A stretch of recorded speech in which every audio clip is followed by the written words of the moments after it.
সুপ্রিয় দর্শক, আসসালামু আলাইকুম ওয়া রাহমাতুল্লাহি ওয়া বারাকাতুহু। দেশ এবং দেশের বাইরে থেকে যারা আজকে আমাদের প্রতিবেদন দেখছেন, সকলকে প্রীতি এবং শুভেচ্ছা জানিয়ে শুরু করছি আমাদের আজকের প্রতিবেদন। দর্শক, আজ স্ক্রিনের সামনে যে বোনটিকে দেখছেন তার নাম হলো ফারিন। দর্শক, ফারিন আমাদের সাথে যোগাযোগ করেছে তার লাইফ স্টোরি, তার জীবন বিস্তারিত নিয়ে আমাদেরকে অনেক কথা বলেছে এবং সে কি চাচ্ছে, আমাদের সাথে কেন যোগাযোগ করেছে, সে সম্পর্কিত নিয়ে আজকের ভিডিওটি। চলুন ভিডিওটি শুরু করি। দর্শক, ফারিন আমাদের সাথে যোগাযোগ করলো। জানালো যে, "ভাইয়া, আমার লাইফে অনেক কষ্ট সময় কেটেছে। আজ আমি আমার সেই লাইফের স্টোরিটা আপনাদের সাথে এবং সবার সাথে শেয়ার করতে চাচ্ছি। এজন্য ভাইয়া আপনার সাথে আমি যোগাযোগ করেছি।" আমি তাকে বললাম, "জি বোন, অবশ্যই বলুন আপনি কি চাচ্ছেন এবং কি বলতে চাচ্ছেন আপনি বলতে পারেন।" সে আমাদেরকে জানালো যে, "ভাইয়া, আমার মা মারা যাওয়ার পর থেকে আমার বাবাই আমার জীবনে সবকিছু। সবসময় আমার বাবার কাছে যা চাই আমার সব ইচ্ছা পূরণ করেছে। কিন্তু সে আজ অসুস্থ হওয়ার কারণে আমার পড়াশোনাও ভাইয়া বন্ধ হয়ে যাচ্ছে এবং আমি সিদ্ধান্ত নিয়েছি ভাইয়া, পড়াশোনা যদি না হয় তাহলে আমার জীবন আমি নিজে থেকে শুরু করব।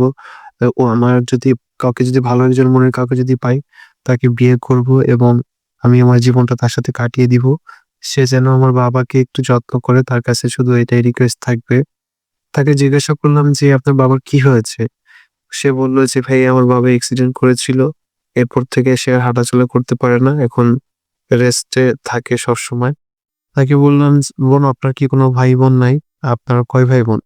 সে আমাদেরকে দর্শক আরো জানালো যে, সে হচ্ছে মানে বড়, মানে সেই বড় এবং তার ছোট আরেকটি বোন রয়েছে। তার নাম ইমা। সে ক্লাস 4 এ পড়ছে।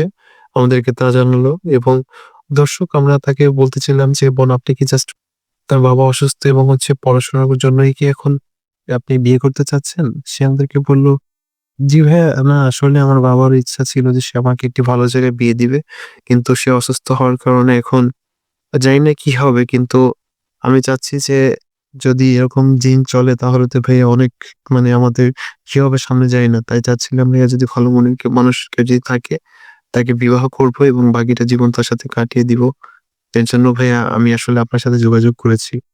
দর্শক, ফারিনের কথা শুনে যেটা বুঝতে পারলাম, আসলে সে বর্তমানে তার পড়াশোনা এবং হচ্ছে বাবার অসুস্থতার জন্য এখন হয়তোবা সে বিয়ে করতে চাচ্ছে। তা না হলে সে কেন হঠাৎ করে, তাকে বললাম যে, "আপনি কি আসলে আগে থেকে এরকম চিন্তা করছিলেন নাকি আমাদেরকে সাথে যোগাযোগ করলে জাস্ট এখন কি বিষয়গুলো বললেন?"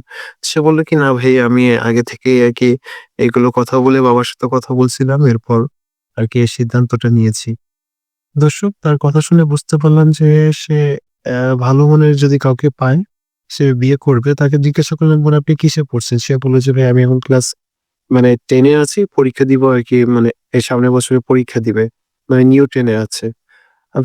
আমি তাকে বললাম, "যদি কি আপনার পড়াশোনার যদি দায়িত্ব নেয় এবং আপনার পুরো ফ্যামিলি যদি দায়িত্ব নেয়, মানে আপনার বোন এবং বাবার যদি দায়িত্ব নেয়, তাহলে কি আপনি ভালো মনের মানুষ কাউকে পেলে অবশ্যই তাকে বিয়ে করবেন?" বলছে, "জি ভাইয়া, আমি অবশ্যই যদি ভালো মনের মানুষ কাউকে যদি পাই আমি বিয়ে করব এবং আমার পড়াশোনার দায়িত্ব নিলে ভাইয়া আলহামদুলিল্লাহ আমি আরো খুশি হব এবং আমার বাবার জন্য যদি সে পাশে থাকে, অবশ্যই আমি এরকম ভালো মনের কাউকে চাই।" দর্শক, জানি না আপনাদের ভিডিওটি কতটা বিস্তারিত জানাতে পেরেছি। যতটুকু পেরেছি চেষ্টা করেছি এবং অবশ্যই আপনারা আমাদের মাধ্যমে তার সাথে যোগাযোগ করতে পারবেন। তাকে বলেছিলাম আপনার নাম্বারটি স্ক্রিনে দিয়ে দিই। সে বলেছে, "না ভাই, আপনার মাধ্যমে যোগাযোগ করলে ভালো হবে না।" আমি বলছি, "আচ্ছা ঠিক আছে, অবশ্যই আমাদের মাধ্যমে তাহলে যোগাযোগ করব আপনার সঙ্গে।" এবং সে অনেক কথা বলেছে, সেগুলো হয়তোবা আপনাদের সাথে বিস্তারিত বলতে পারিনি। অবশ্যই ফোন করে কথা বলে তার ব্যাপারে বিস্তারিত সু করতে পারবেন। সবাই ভালো থাকবেন। আজকে ভিডিওটি এ পর্যন্তই। সবার কাছে একটা রিকোয়েস্ট রইলো, দিন শেষে ৫ ওয়াক্ত নামাজ পড়বেন এবং একটি হলেও অবশ্যই ভালো কাজ করবেন এবং আজকের ভিডিওটি শেয়ার করে দিবেন। চ্যানেলটি সাবস্ক্রাইব করবেন, লাইক করবেন, কমেন্টে আপনার মূল্যবান মতামতটি জানাবেন। সবাই ভালো থাকবেন, সুস্থ থাকবেন। আসসালামু আলাইকুম ওয়া রাহমাতুল্লাহি ওয়া বারাকাতুহু। ফি আমানিল্লাহ।